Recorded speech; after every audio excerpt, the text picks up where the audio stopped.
मेरो श्रीमान सकुशल हुनुहुन्छ भन्ने खबर सुने। अब उहाँलाई छिट्टै मेरो सामु ल्याइदिनुहोस् है।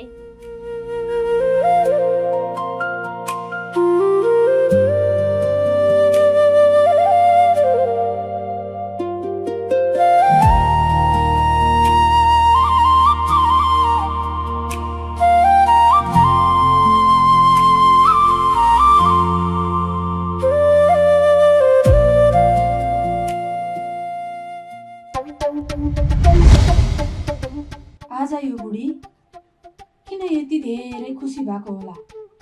यसको कारण के न के पक्कै राम्रो खबर आएको हुनुपर्छ।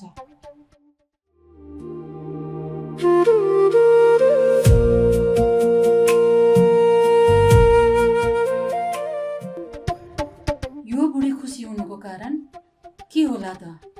मैले जसरी नि पत्ता लगाउनै पर्छ।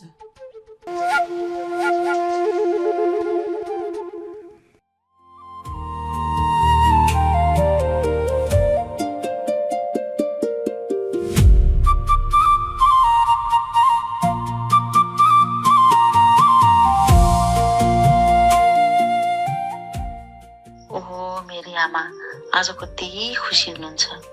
बुवा नआउँदा त यति खुसी हुनुहुन्छ भने भोलि बुवा घर आउनु भयो भने कति खुसी हुनुहुन्छ होला। हे भगवान, मेरो बुवालाई छिट्टै सकुशल आमासँग भेटाइदिनुहोस्। आमा, पूजा गरेर आउनु भयो? नाइ छोरी, अब त हाम्रो बुवा पनि चाँडै घरमा आउँदै हुनुहुन्छ है आमा। भारतमा हाम्रो बुवा सकुशल हुनुहुन्छ भन्ने खबर ल्याउनु भएको छ। बुवा आउनु भएपछि त हाम्रो घर नै खुसियाली हुनेछ। हो नि छोरी, भगवानले चाहनु हो भने त्यो दिन पनि चाँडै आउनेछ। त्यही आशा र विश्वास बोकेर त बसेको छु। त्यो दिन हामी सबैले भगवानलाई धन्यवाद दिनुपर्छ है आमा।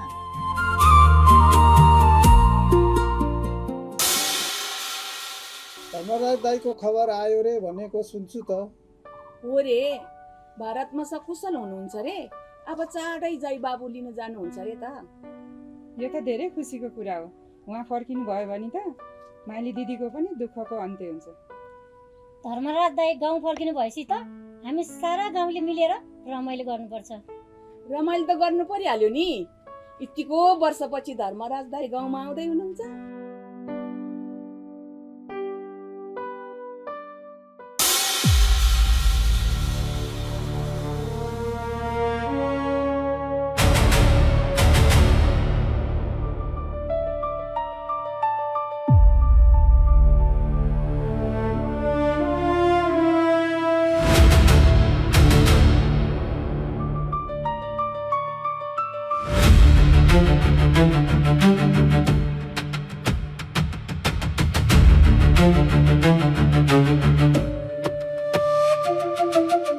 दिदी के भयो?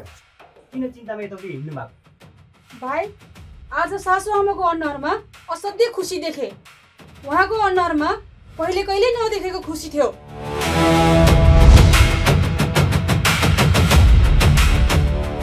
यो घरमा पक्कै राम्रो खबर आएको छ।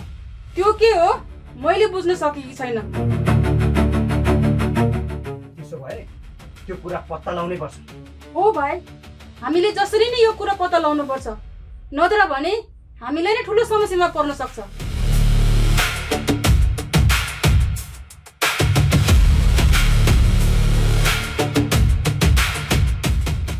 मलाई लाग्छ चाहिँ यिनीहरूले केही न केही योजना बनाइराखेका छन्। दिदी म छु नि, म हुँदाहुँदै तिमीलाई कसरी केही गर्न सक्छु?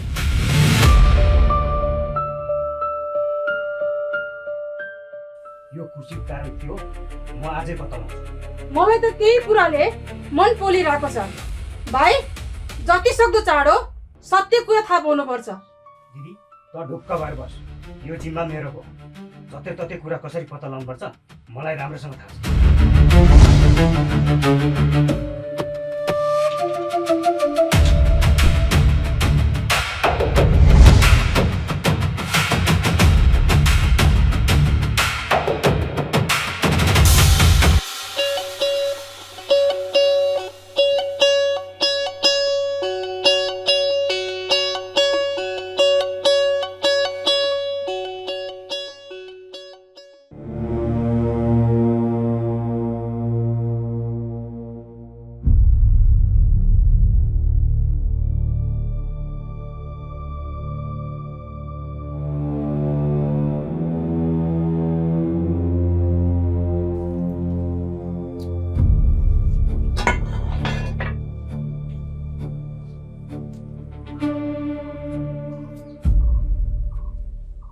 रचना, के भयो तिमीलाई?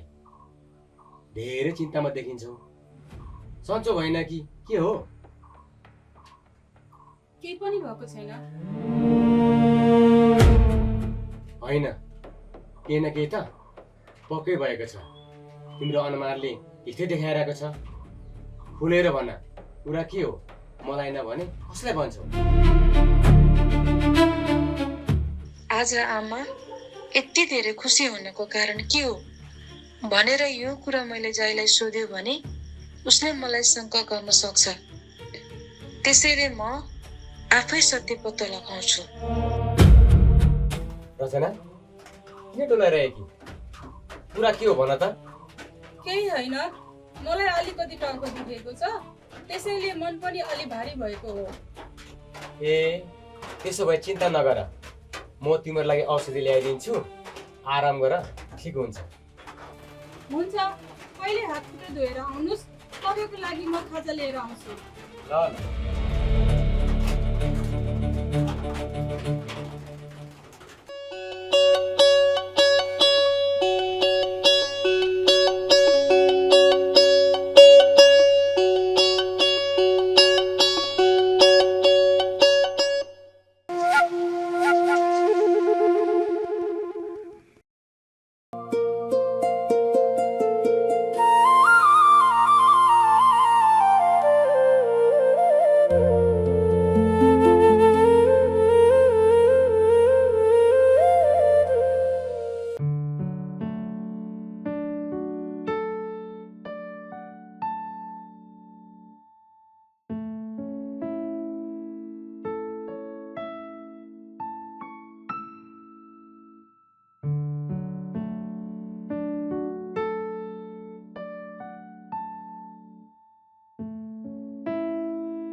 के छ जहिले हालखबर?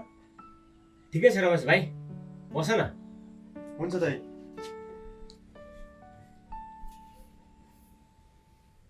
दाइ, तपाईँको बुवाको खबर आएको गाउँभरि सुन्छु, यो कुरा साँचो हो त? हो रमेश भाइ, हिजो एकजना दाइले खबर ल्याउनु भएको थियो। बुवा भारतमा सकुशल हुनुहुन्छ अरे। यो त धेरै राम्रो खबर रहेछ। अब तपाईँहरू घरमा पनि खुसी आउने भयो।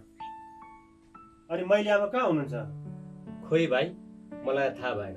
म त भर्खरै बारीबाट काम गरेर आएको हुँ। बुढा, ल खाजा खानुहोस्। रचना, भाइको लागि पनि खाजा लिएर आउँदा जाऊ त। खास पर्दैन भाउजू, मैले खाएर आएको भर्खरै। ल जय दाइ, मेरो घरमा काम छ, म पनि जान्छु। हुन्छ रमेश भाइ।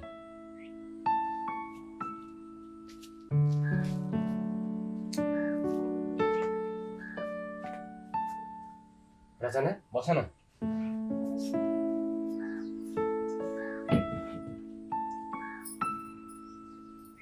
तिमी पनि खाऊ न। होइन, म अहिले एकछिन पछि खान्छु।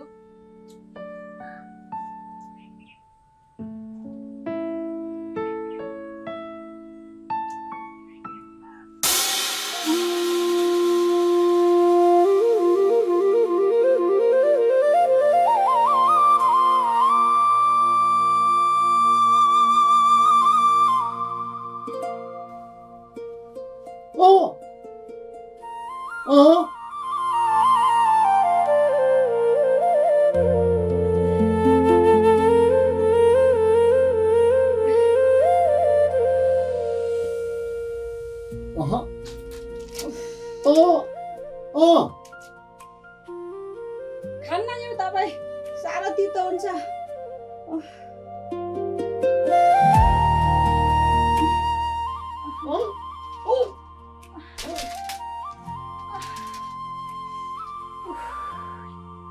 भन्नुलाई कति सजिलो हुन्छ, आफूले कति गाह्रो भएको छ।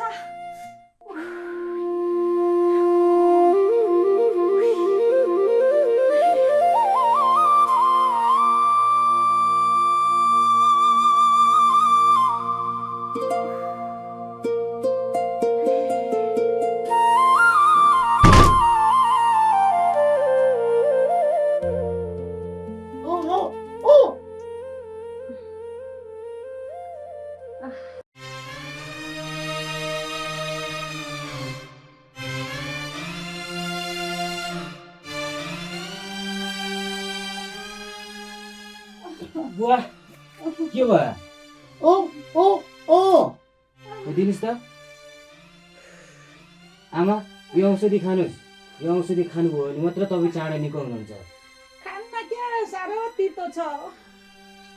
तपाईँले यो औषधि खानु भएन भने फेरि म घर छोडेर जान्छु नि।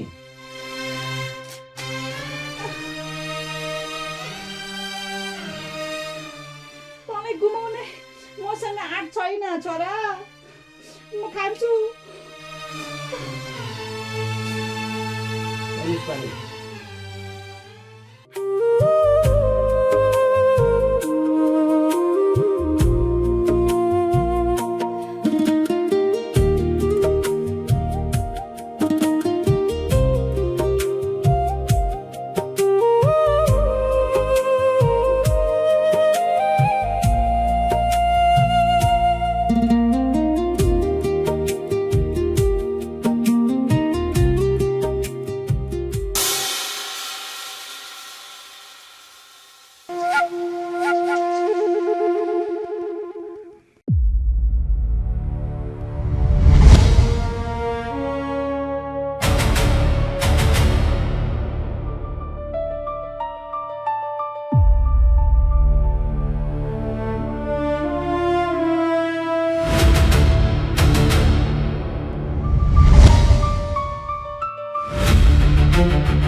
मबाट जान अनजानमा गल्ती भयो होला, मलाई माफ गरिदिनुहोस्।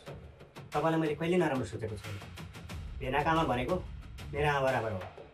यदि मेरो व्यवहारले तपाईँलाई दुःख पुगेको छ भने मलाई एकचोटिलाई क्षमा गरिदिनुहोस्।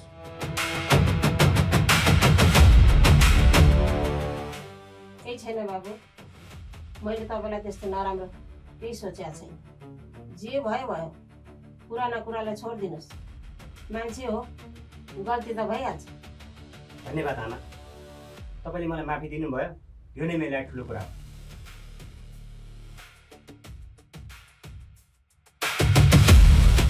यो बुढीलाई कसरी सोध्ने होला, वा जासुसी गर्न आयो कि भन्ने हो कि जे पर्ला पर्ला एकचोटि सोध्नै पर्ला।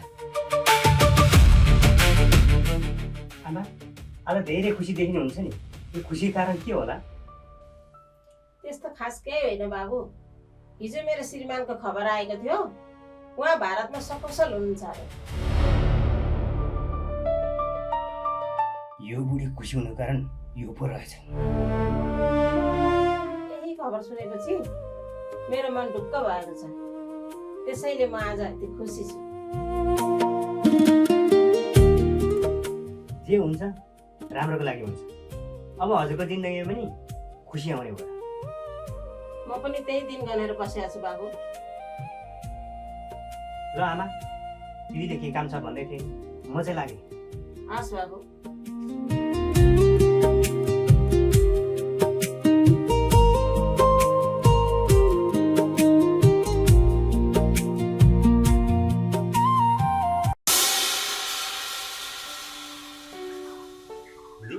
भाइ के भाइ?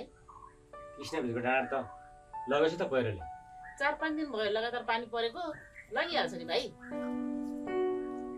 नमस्कार काका। नमस्कार काका बस्नुस् न। बाबु, भोलि म भारत फर्किँदैछु, त्यही भएर खबर गर्न आएको। हुन्छ काका, म त रेडी नै छु। बुढो कतिखेर जानुपर्ने हो? बर्खाको टाइम छ, पानी पर्न सक्छ, जति सक्दो बिहानै जानुपर्छ। ढिला चाहिँ नगरौँ भाइ। हुन्छ काका, म समयमै तयार भएर बस्छु। भाउजूलाई त घरमा देख्दिनँ नि, कहाँ जानुभयो? आमा त गाउँतिर जानु भएको छ। ए, बाबुलाई एउटा कुरा भन्न मन लागेको थियो। भन्नुहोस् न, के कुरा हो? बाबु गयो भने धर्मराज दाइले चिन्नुहुन्न, सानैमा छोडेर जानुभएको। भाउजू जानुभयो भनेदेखि चिन्नु पनि हुन्छ, सँगै आउनु पनि हुन्छ। भाइ, काकाले ठिक कुरा गर्नुभयो। तँ गएको भन्दा त आमा जानुभएकै राम्रो हुन्छ। बुवाले आमालाई देख्ने बित्तिकै चिन्नुहुन्छ, त्यसैले आमा जानुभएकै राम्रो हो।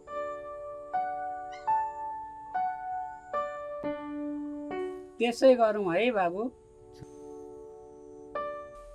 बाबु, छोरी, मलाई भारत जानको लागि सामान मिलाउनु पर्ने छ।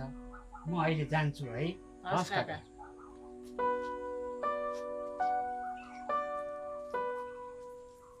हिँड भाइ, हामी पनि चिया पकाएर खाउँ। हुन्छ दिदी।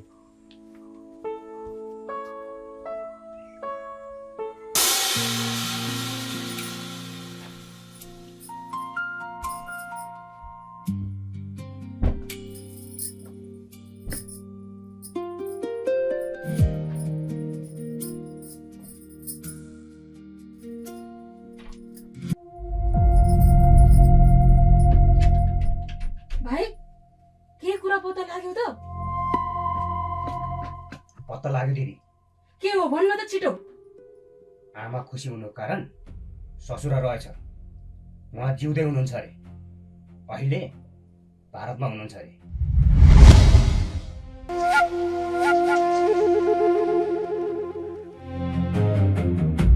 अब के गर्ने भाइ? केही न केही उपाय त सोच्नै पर्छ।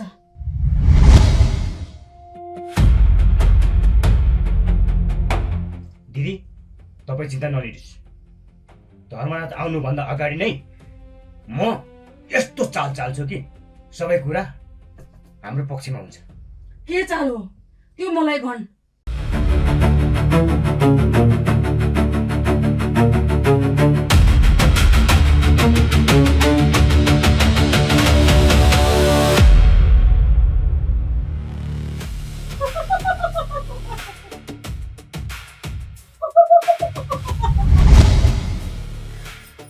भाइ, अब म ढुक्क भएँ।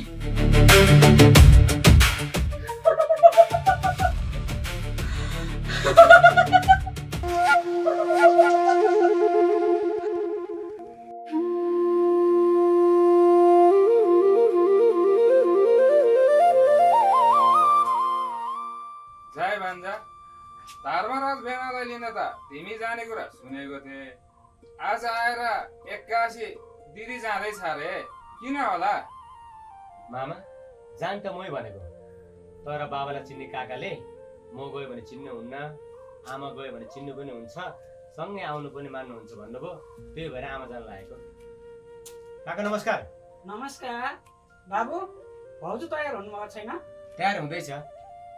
छिटो गर्नुहोस् भन्नुहोस् न, नत्र गाडी छुट्छ फेरि ढिला भयो भने। आमा, छिटो तयार हुनुहोस् है, यहाँ काका आइसक्यो।